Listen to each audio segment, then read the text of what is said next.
Good afternoon, everyone. Thanks again for joining us for our Native Strong Town Hall on the COVID-19 pandemic. And I should say the ongoing, seemingly never-ending COVID-19 pandemic. But are we close to that end point? We'll talk about that a little bit today. As always, if you're joining us via Zoom, there's a little chat bubble at the bottom. Welcome to throw in as many questions as you have, if they've developed throughout the conversation today, or if there's stuff that you have been thinking about over the last couple of weeks or last couple of months, whatever that may be. Feel free, please. We appreciate your questions. Otherwise, if you're joining us via Facebook Live, you can just drop in a comment there, and we will also moderate those. Our good friend Mark Jennings, who is typically here, has been here from day one. He's going to be a little late today, but he'll be joining us afterwards for some questions. So without further ado, I'm going to pass it off to our fearless leader, Dr. Lyle Ignace of the Gerald L. Ignace Indian Health Center. Thanks again for being here with us, Dr. Ignace. Thanks, Jeremiah. And yeah, we'll be looking forward to Mark joining us here. So welcome back. And pretty dramatic changes that have happened since we last talked. And I think it's going to be important that when we talk about COVID and where this is going, I think it's important that, as a reminder, that it's still around, and symptoms, quite different than from Delta, from kind of the early on, more typical symptoms of COVID. They're much more subtle now. I mean, people still get fevers and fatigues, but those aren't the predominant symptoms. And it's really runny nose, nose congestion, sneezing fit, sore throats, and a cough, whether that's kind of the upper part of your throat here or kind of a little bit down in the chest a little bit. That sounds like bronchitis. And they don't have to be overwhelming symptoms, and they could be very mild to, feeling like, hey, I got a bad cold going on right now. So that's what we're seeing right now. So be aware that, even a slight runny nose may be kind of that beginning of Omicron as your COVID. So do pay particular attention. So I want to start internationally what is going on, because as everyone is aware, Omicron it took off in obviously South Africa, but from there it went straight into the European Union, and primarily right up into the UK, and really had a head start compared to what we saw here in the United States. So what has happened overseas is about 2 weeks, 3 weeks before what we would expect to see here, and that has continued to follow suit. And a lot of things have changed. So just a couple weeks ago, and the UK, Boris Johnson, earlier this week announced that all the legal restrictions regarding COVID will end actually today. And I want to draw your attention to the right half of this screen when we look at kind of the basis and the rationale as to how at least the UK and really how Denmark looked at what was going on in their countries. And so here we have some data from the Office of National Statistics. This is out of the UK. And so when we look at levels of immunity and the percentage with COVID-19 antibodies in England, looking at all different age groups, you can see that compared to December of 2020 to where we are now in January of 2022, we see that there's marked differences between the level of antibody responses and individual status by age group compared to what it was much longer ago. And so now that Omicron has really spread like wildfire throughout the UK, we're seeing just about every age group, at least by the ONS data, every age group has now had a significant level of exposure, which in turn means there's a greater level of immunity, whether that's by vaccines or actually having COVID, or a level of sensitization where you may not necessarily mount a COVID cold response, but you get exposed, these tiny exposures, tiny exposures, tiny exposures, and you kind of build up a level of immunity over time. Now, the UK hadn't completely say, hey, we're all back to normal, but because they did put in some advisory guidelines. So some of the more prominent ones, like the legal duty to isolate with symptoms, has now stopped. You're still advised to stay at home for 5 days, but there's no legal recourse for not staying home for 5 days. Free mass testing will stop April 1st. They're dropping twice weekly asymptomatic testing. I don't know if anybody was aware of that, but the UK was really stringent on testing, testing in the workplace, testing twice a week.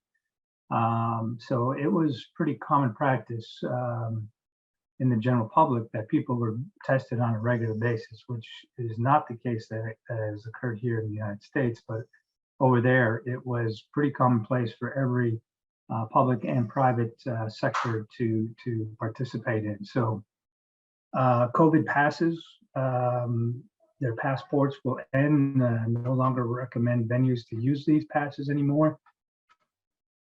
And, this is not to say that Omicron is not, not present anymore. It still is. But the general census right now is that there is such a high level of immunity within the country by limiting these restrictions and reducing or stopping them will allow for more social interactions that will lead to more cases, at least in the short term. And this may sound counterintuitive, but if we have a population that has such a large number of individuals that are actively who have a level of immunity, there really isn't anybody left, not a whole lot of people left to actually get COVID.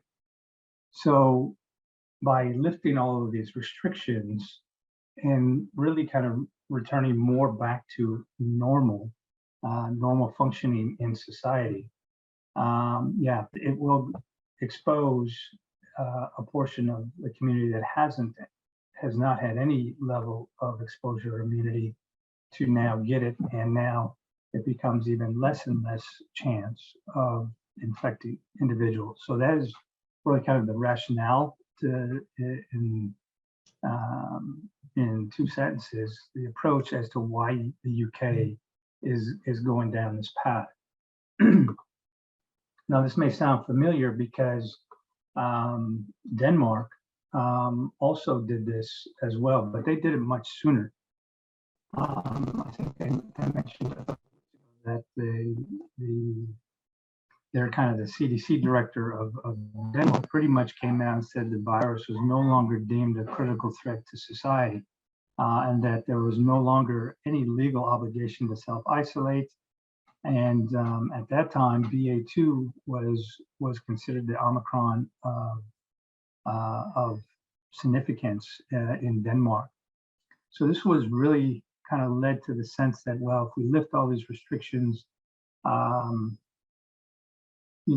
Denmark's cases were going to go out of control and we're going to go back to square one. Well, this is the profile, and this was January 26th when Denmark made this announcement. And you could see, as the trend has been for the month of February, there may have been a slight peak in those cases, but as you see over time, that rationale approach that the UK has adopted, you could see that the Denmark cases are gradually going down. They are trending downwards, which means that the virus could very well burn itself out because it has no one else really to infect. And so I wanted to bring up these two examples because Denmark, as being one of these leading countries in the world with really great immunology and genetic sequencing institutes, that they're able to actually make these determinations well in advance as to and predict what would be the estimate of what would happen. And now we see that the UK is certainly taking that approach as well, and other European countries are also following suit. So what is occurring over in Europe, you could pretty much expect and anticipate what would occur here in the United States. And right now is probably pretty close to that time frame as what we can expect moving forward out of winter months and into the spring months as to what will occur despite eliminating a lot of the mandates and restrictions and really going back to a normal functioning way of life as we knew it before COVID. So I think that's what we can anticipate when that exactly occur.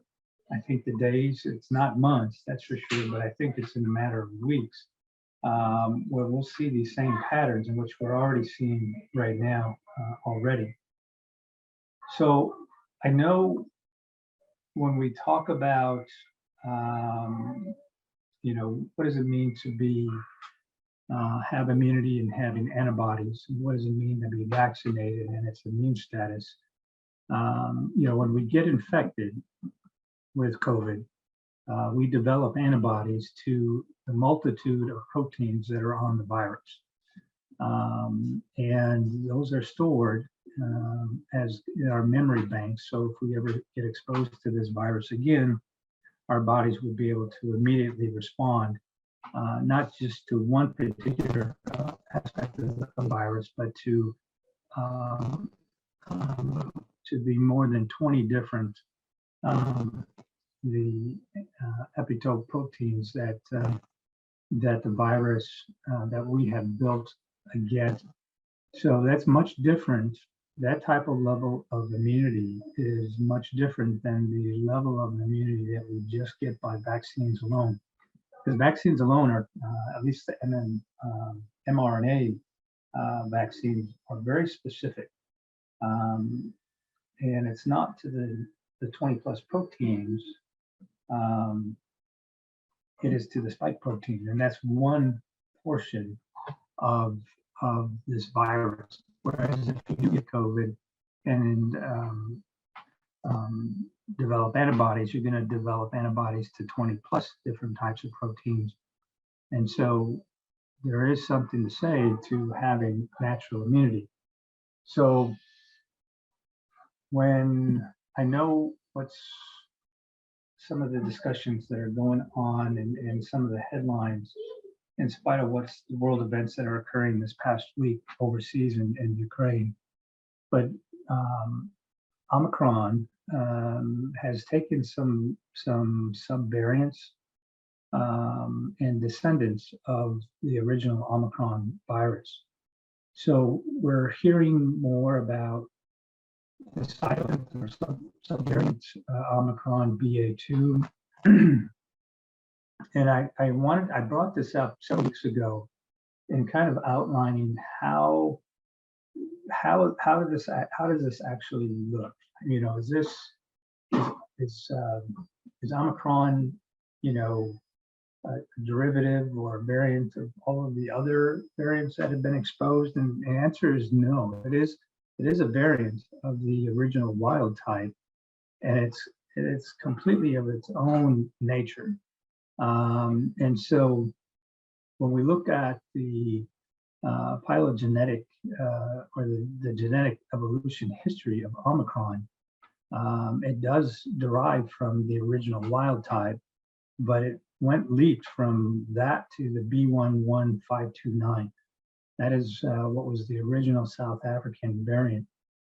And as this variant has proliferated over time, and to make its ability to transmit quite efficiently,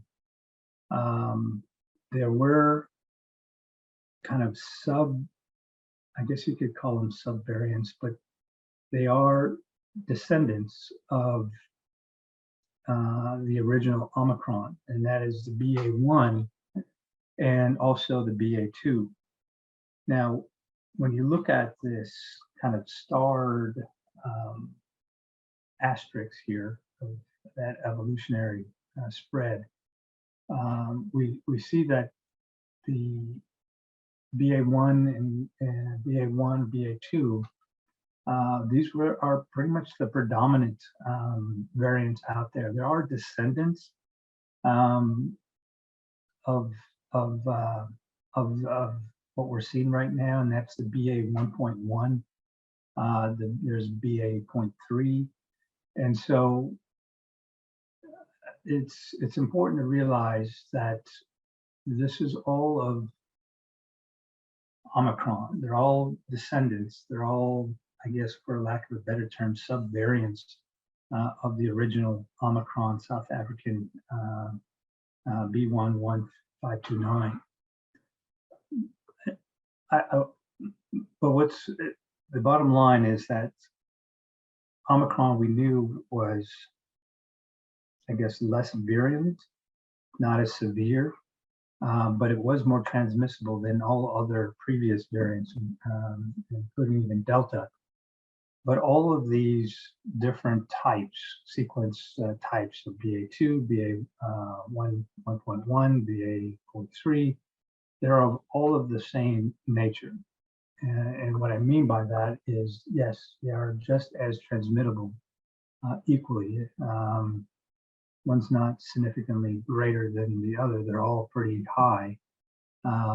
But in terms of severity, they all have that same property and nature of what they were. So I had to do some thinking, and I found out that presented a couple of weeks ago. This is straight out of the CDC variant profile.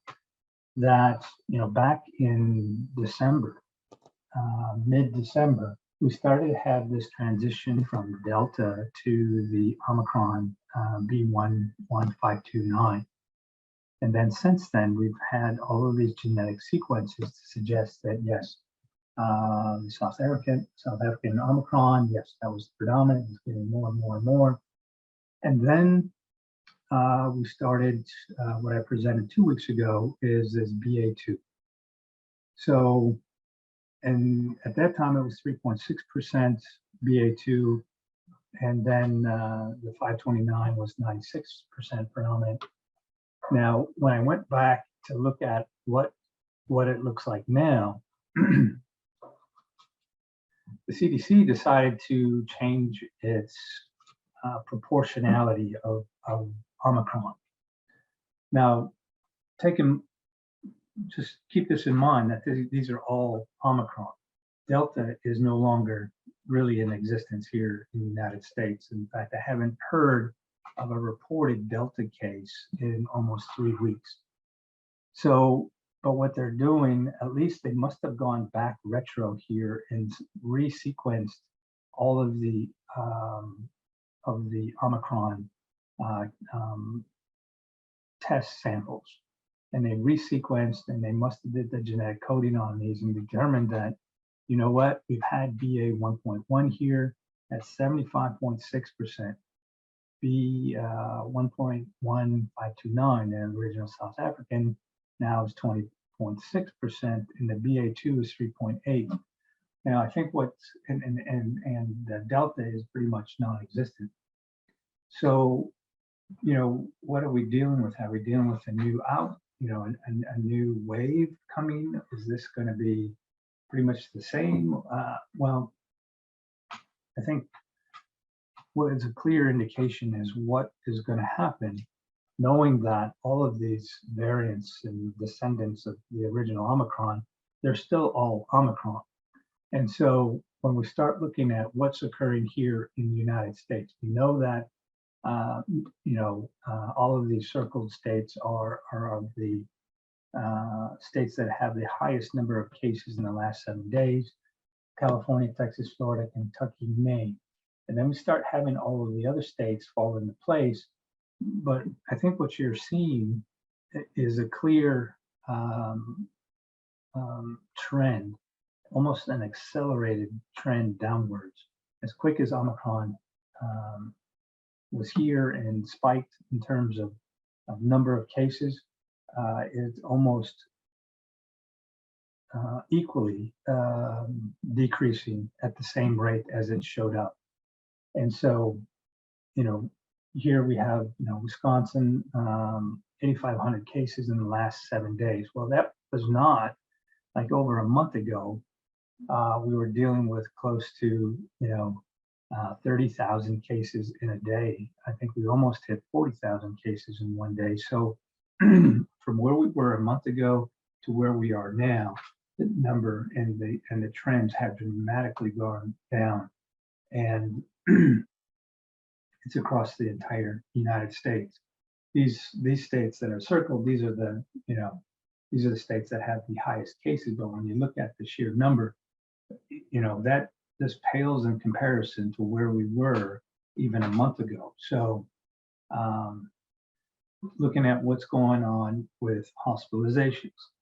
Now, this is straight out of the CDC, and looking at this from the far right hand side, you see that hospitalizations along with Omicron cases did spike. So as cases of Omicron went up, the number of cases of hospitalizations went up.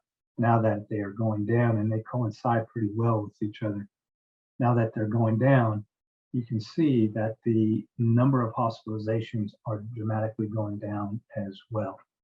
Now, I put a line kind of at where we are currently, and the current 7-day rate of 54,000 cases of hospitalizations in the past week. Well, if you looked at it from the prior week or from even the peak of Omicron of almost 150,000 hospitalizations, you can see that there's been a dramatic decrease in the number of, not only in the 7-day average, but also from the peak of Omicron. Now, when you look at this number and you start looking at comparisons from the previous waves, you can see we're pretty much at where we were when Omicron first started to show up here. And, we're certainly a lot less than we were even at the peak of Delta. And by all means, what this looks like is that it will continue to decrease as time goes by here. And I'm suspecting with every passing week that this number will continue to dramatically decline. So that's what we're seeing. That's what I'm seeing here in the United States by the CDC data. We're looking at our world in data as a source here, the COVID sequence by variants. You can pretty much see Omicron has completely overtaken the world. We knew this, what was going to happen, but this really just is an easy way to illustrate that Omicron is now 100% or nearly 100% predominant in almost every country, everywhere. So looking at how does this look here in Milwaukee County, in particular with the Native population. So again, the death rates here in Milwaukee have been trending downwards. And if you look to the far right, that circled area is the native population here in Milwaukee County. And the rate is still 0. And it's been 0 for probably close to 3 months now. And there has been no new fatalities here in Milwaukee for natives. When we look at the percent vaccinated by race and ethnicity, again, to the far left, we see that the native population has at least received 1 dose of 78%. The native population has the highest fully vaccinated completed their series at 71%. That's 5% more than any other race or ethnicity. And that's pretty significant here, because I think this has a direct impact as to the significant lower levels of fatality that we're seeing here for our natives than all other race and ethnicity. So that's a pretty significant statistic right there. Other important markers here, what's going on in Milwaukee County in terms of hospitalizations. If we go on the left-hand side here, we can see that the number of new cases in the last 7 days has gone down. The percent positivity rate, 5.6, that is down by 2.4%. Hospitalizations down 48 cases from the previous week, and fatalities are down from last week by 3.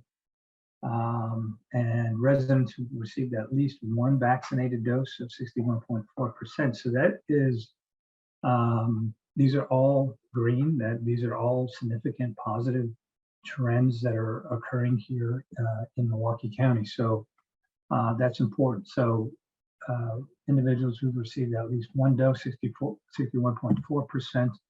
When we start looking at what's occurring throughout the state in terms of vaccines, so 60.3% is the rate. We see that the native population is at 45.2%, and it's been pretty steady, and that's looking at the entire state as a whole for the native population. As I mentioned, the rate of vaccines here in Milwaukee County is 71%. So Milwaukee County is certainly doing better than the general population of natives in the state as a whole. So that's important to note what has occurred here in Milwaukee. In terms of vaccines throughout the entire United States, these are kind of broken out in 2 portions here in terms of fully vaccinated, 64.8% of the total population, and that individuals 65 years of age and older, 88.7%. Now, that's a pretty good number, population-wise, 65 and older, 88.7.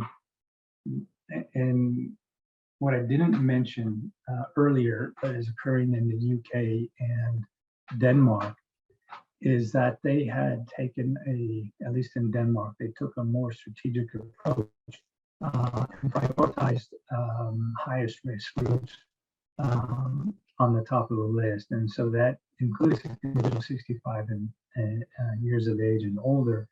And they really made it a priority to assure that these individuals were vaccinated.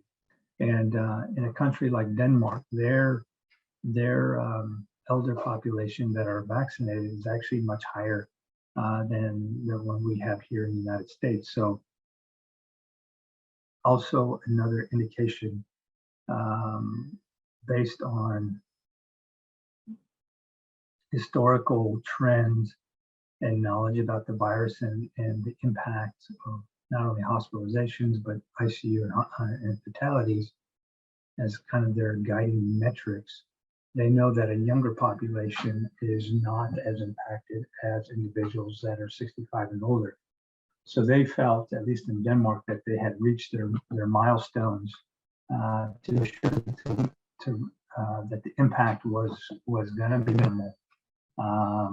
even though they were lifting all their restrictions and mandates, and realizing that there may be a bump in cases, which there were, but ultimately the trend was going to continue to go down, and that's exactly what they're seeing. So if we look at the native impact in the Midwest here, Michigan, Minnesota, and Wisconsin, we see that the numbers on the left-hand side for Michigan, Minnesota, Wisconsin, underlined in that parentheses, that first number of 188, that's the number of cases in the last 2 weeks, and the average of 94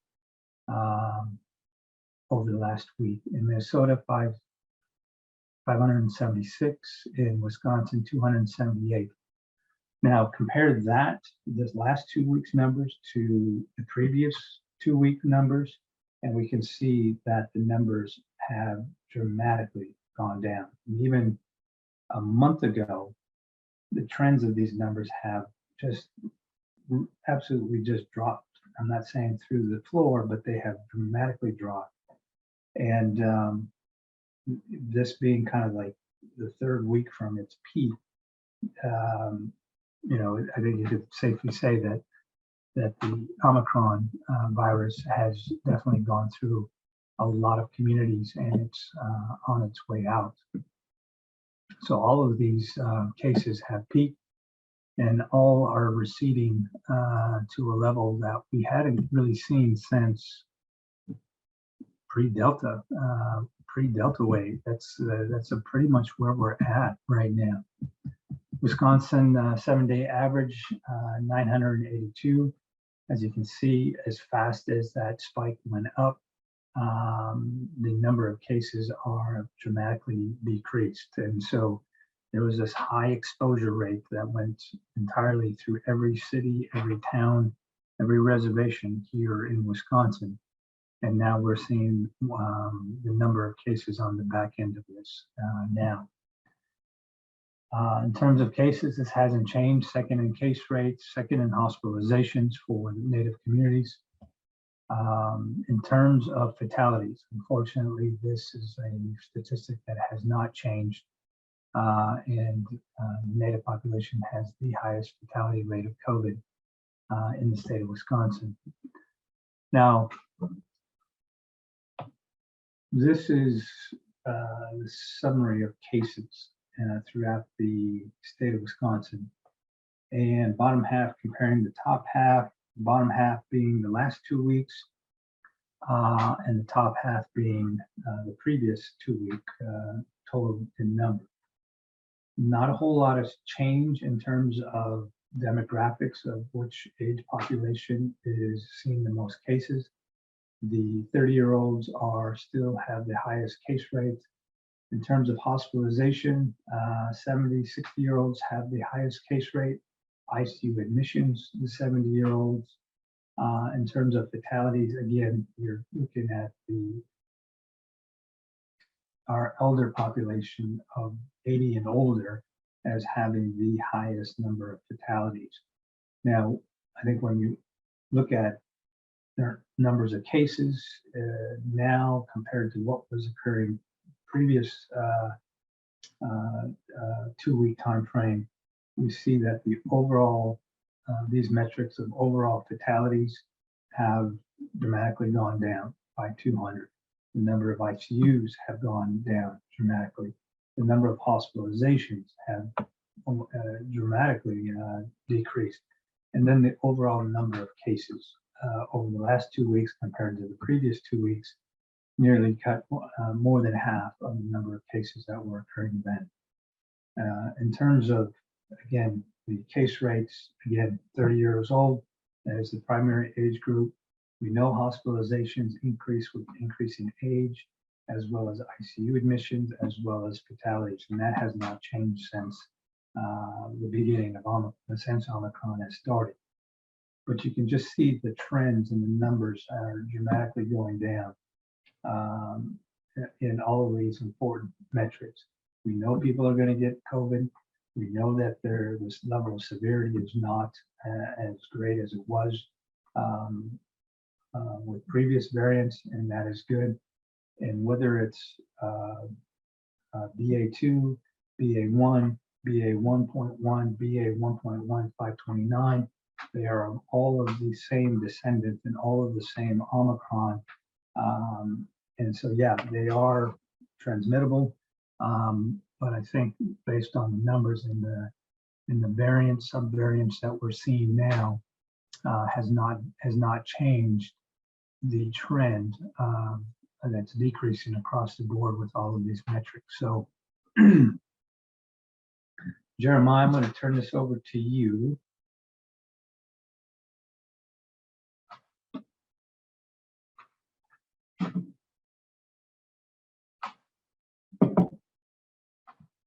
Mark. Well, I don't want to hog the spotlight here, and I think Mark has jumped on. So, Mark, if you want to jump in here and take over, you are more than welcome.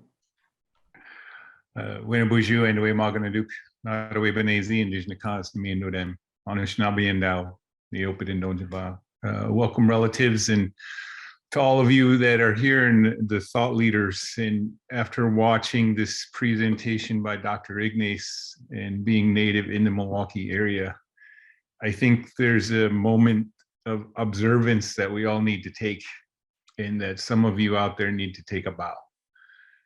Those thought leaders and community leaders, because sometimes in our families, it only takes one person.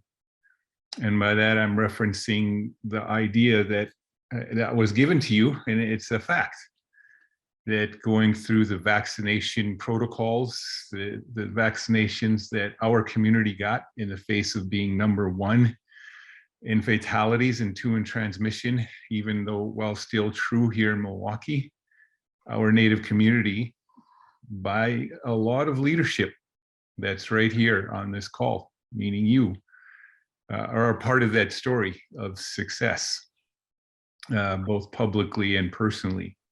When we are looking at zero fatalities now, when we're seeing this thing begin to settle down, this moment that's been moving through our lives over the last few years, we should remember that in 1918, in that pandemic, they lived with it for over 5 years. And through science and through conversations like this, we're through it in almost less than half that time. It's an incredible leap for all of us, but it didn't happen by itself. We needed help. And I think the Gerald L. Ignace Health Center is a center or a linchpin for all of that. I think coming into the spring, where we're doing our ceremonies, where we're memorializing those that have passed, that we didn't bury quite the way that we were used to because of the pandemic and isolation. We have those suppers that need to be done. We also have poles that have been put up in front of our houses as instructed by our lodges at the beginning of this pandemic with our clan colors. And those stood as reminders that we take great care in all that we do every time we stepped out of our house. And we need to be talking to our leadership about feasting those poles. And we need to be thinking about perhaps is it time that we put those poles at rest. I think it's, again, each and every one of you on this call that we're concerned about your families and continue to be concerned and have righteous questions.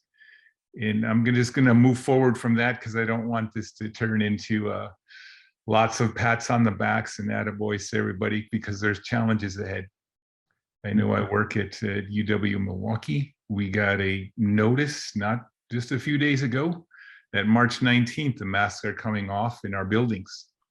But for childcare, the masks are still staying on. For mass transportation, the masks are still staying on.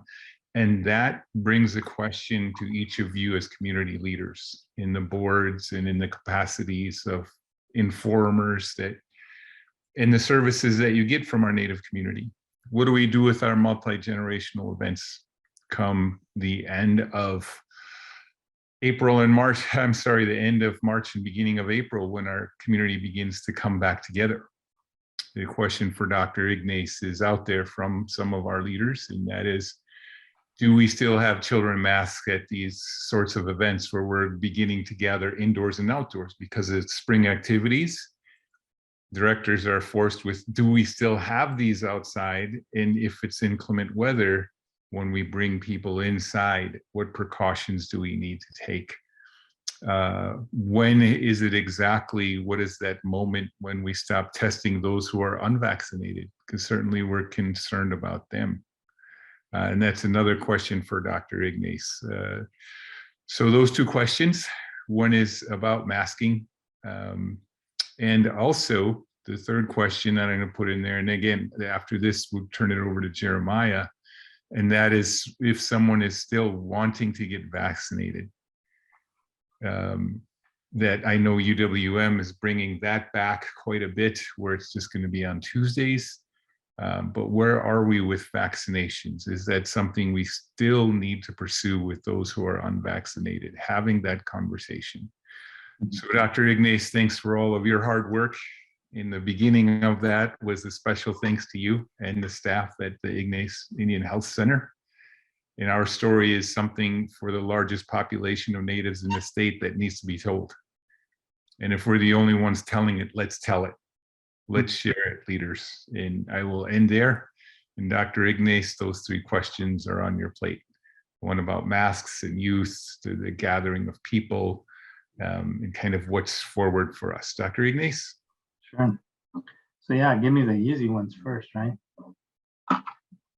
So yeah, so this is going to come up to a pretty important point, and I think what we're seeing, and just like I mentioned, all of the restrictions and mandates that are being lifted over in Europe, and there are quite a few states now, governors are starting to lift the mandates on mask requirements as well. So we're really at a point where mask restrictions are going to be lifted, not just in the private, but also in the public squares as well, and that includes events. And I know you had mentioned, how does this look moving forward? And I think it really is now going to come down to personal accountability. Personal accountability to oneself and to your immediate surroundings. And what I mean by that is, obviously, if you have cold or cold-like symptoms, I think over the last 2 years pretty much would resonate what you need to do to maybe protect yourself and protect your immediate family, but also we all have gone through this. We all know what needs to be done in terms of protection. When it comes to events, as you mentioned, Mark, March 19th, the school is lifting its mask requirements. And, whether it's March 19th, 18th, 17th, it doesn't really matter. I think there's obviously a pretty consensus agreement that masks are no longer required. Now, I think when it comes to events and outdoor events, yeah, probably no need for masks. There is a caveat here, and that really is, I would be more cautious regarding our elder population. And I'm not just talking about 50 and older, I'm talking about our older population, like 65 and older, who have pretty significant underlying conditions. And whether they need a mask, I think that'd be an important question. I think when it comes to confined spaces for prolonged periods of time with really no good air circulation, could these individuals be at risk, these older 65 and older? Maybe it may be a better part of valor to consider wearing a mask. I think whether that's a KN95 or N95, a surgical mask, or even cloth masks are going to be part of the discussion moving forward. But I think a level of covering may be at least a nice level of reassurance. So I can see where masks are going to be lifted, and it's going to happen pretty quick. I wouldn't doubt it the next time we have a discussion here. These mask requirements are going to be long gone. And then spring is here, and then events are here. And so it's really looking like the beginning of the end for COVID. It's looking at the beginning of the end of masks and mandates and restrictions as well. So I'm certainly for moving into that new normal way of our new way of normal living. I just think there's going to be caveats to that, and I think it's going to be the individuals who are most susceptible, not just to COVID, but just to any kind of general illness, colds, or even bacterial pneumonia. And we know who those are. These are the individuals that are severely immunocompromised, either with fighting cancers or undergoing chemotherapy, transplant patients. These are the most highest of risk of individuals. And even before COVID, these individuals were always at risk of an underlying infection. So yeah, that's going to be important moving forward. And there's just going to be caveats. I don't think it's just going to be a general blanket across the board. There'll be special case individuals that I think should be more cautious, a lot more cautious. Dr. Ignace, one specific question from a family I had last week was childhood vaccinations, your recommendation on that for those who are eligible. I think, is it in that 5 or 6 to 12? Do you still recommend those even as our masks are coming off and so on? Yeah, it's a good question. Just looking at the numbers and just having to manage COVID even in my own house for my younger kids. I think I would certainly recommend getting vaccinated. Now, obviously, kids 16 years of age and younger do require consent from the parents. And so I do understand the dilemma of vaccinating. I know the age group 0 to 5-year-olds, FDA has not approved that as of right now. 6 years of age and older, I believe if the family feels strongly about getting their kids vaccinated, I do not have any hesitation in recommending that. So, but do know that younger kids, our younger population, have the lowest hospitalization rate, lowest ICU admission rate, and the lowest fatality rate of any other age groups. And it's not just here in Milwaukee, it's not just here in the state of Wisconsin or even in the region, it's really here in the United States and overseas. We know that that younger age group is really spared of the severity of COVID. And so there is that dilemma. As a parent, what do you do? I think if you feel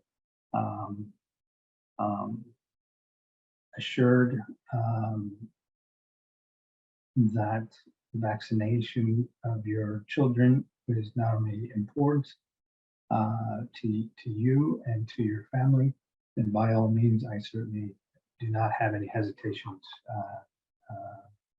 to that.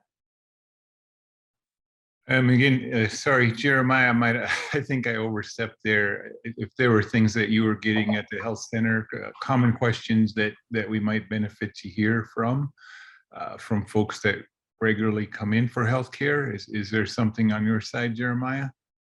Oh, no, that's fine. No, no worries, Mark. I was just going to mention it really kind of just ties into what you said. Dr. Nace, do you see that? I think you mentioned the vaccine eligibility for the, let's say, would it be 2 to 4 year olds? That just seems to keep kind of running into a wall. Do you think at some point they'll just resign themselves, FDA wise, to the fact that maybe it's just not in the cards? And then I guess in addition to that, just vaccine related, now that obviously with, only really 60% of Wisconsin being fully vaccinated, do you see this, yearly as like a flu type shot, or is this going to maybe not be that, cyclical, I guess? Yeah, so that last part, when it comes to the vaccinations, I think this is kind of I think the critical time to have younger populations vaccinated has passed. If these vaccinations had been approved and were implemented into the general public, let's say 2 months ago, I think, obviously, I think there'd be a good portion of people that would get them. The fact that we're on such a rapid decline of cases right now, even if the FDA approved it tomorrow, I don't know how much traction it would get for the 5 years of age and younger to get vaccinated. It's kind of like, if it's here, there would be an urgency. I think every parent would feel the urgency about vaccinating their children. I think because it has rapidly come into our communities and rapidly going out, that it's harder to convince people of the importance of vaccination to Omicron or even COVID, now that we've seen such a dramatic drop in the number of cases. There was another part to that question. I think just the yearly, maybe, does this become like a yearly vaccine like the flu? Yeah, and I think it probably will. I think there's got to be another generation of vaccination. Maybe the one that has more the durability and the long-term effectiveness. It's not to say that mRNA vaccines were not great. They were, and the timeliness of when they came out, it could have come out sooner. But I think the early on effectiveness really did have an impact on the overall severity of COVID. That next generation of vaccines is going to have to be kind of a multivariant, multi-protein vaccination, rather than just the one particular element of a spike protein. Maybe it is 5 different proteins that need to be part of this vaccine. That we have a much diverse and broader response to a vaccine. So I think it will become an annual immunization of everybody. And it will probably come out later this year, August, September. Could it be combined with the flu shot? Probably. People don't like shots. They, rather than getting 2, they'd rather just get one big one. Yeah, so I just think if the timing of these vaccinations for younger kids came out, let's say even a month ago, at the peak of Omicron, that may have driven a lot of people to get their kids vaccinated. The fact that we're seeing less than 1,000 cases a day now, I just don't see the urgency that families may have now than they did a month ago or even 6 weeks ago. Mark, I don't know if you have any last questions. Otherwise, I can pass it off to Dr. Ignace here for the last word. So in our closing moments here, Dr. Ignace, here's a question that was kind of interesting and that's what gave me this is what gave me the perspective I started out with when I first started speaking. Native Strong program and this kind of multi-pronged approach towards informing and helping our community understand the seriousness of it and how to deal with it when it comes to our health and our life. The question was about Native Strong, and it was like, hey, if you guys can do this with the issue of COVID-19 as it's winding down, can you do it for other subjects with Native Strong, of information, of updates, opening the conversation up to others? I'm not kind of looking for an answer from you right now, but I think we do have people online that can either write and say, hey, that's a great idea, or there are endemic issues to our population that affects us. An example would be, simply put, a couple things: racism.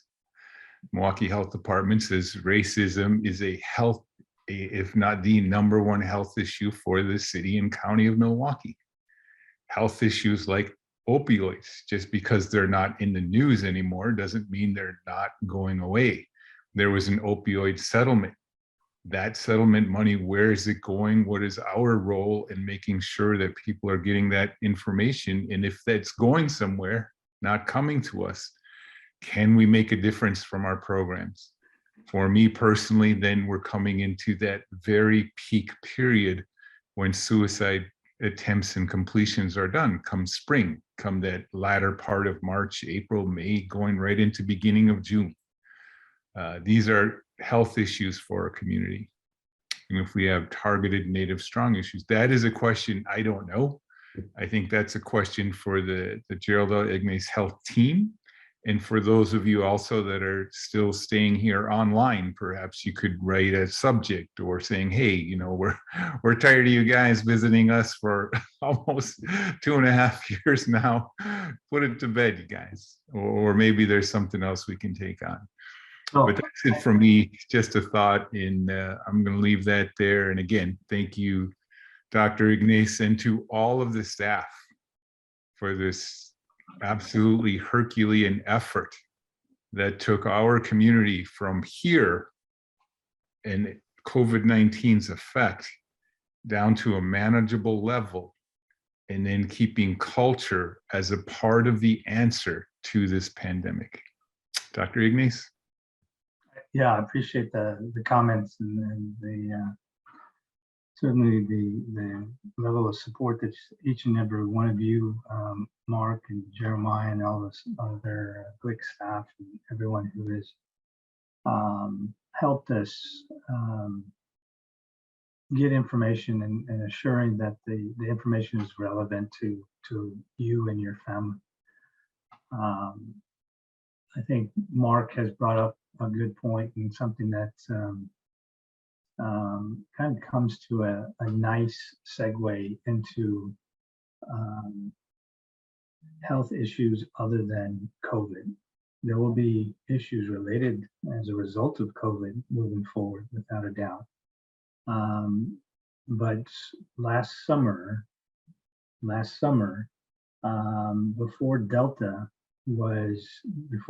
became a thing, we had brainstormed as to what this looks like moving out back in July, and so we're looking to transition into other important health disparities, health-related issues that impact natives.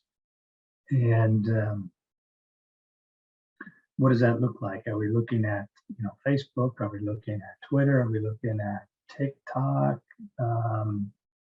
And so we're looking at all different social platforms to not only educate, but inform and bring to light health issues that impact the Native community. And not just in an urban setting, but also on the reservation. And it's important because as important as assuring or sharing public health information and filtering that to the Native population, it's equally important to assure that we all are thinking and talking and wanting to engage in public health issues other than COVID moving forward. So, you know, at some point here, we're going to be transitioning away from COVID and transitioning into related health disparities, health related issues that impact Natives not only here, but across the entire country. So we'll certainly make that announcement when that transition occurs. And it may occur, you know, pretty soon, maybe in a month or 2 months when we start looking at different opportunities to engage and have that information for people. So stay tuned for that. I do believe we are, this is the beginning of the end of COVID. And certainly with Omicron. And that's great. I know we're all exhausted and we all have come to look forward to this time when this all just melts away. And it looks like it's going to happen pretty soon, really soon. So until then, I will see you again in a couple weeks. Come back. We'd like you to share your thoughts or comments. And until then, everyone stay strong. Take care.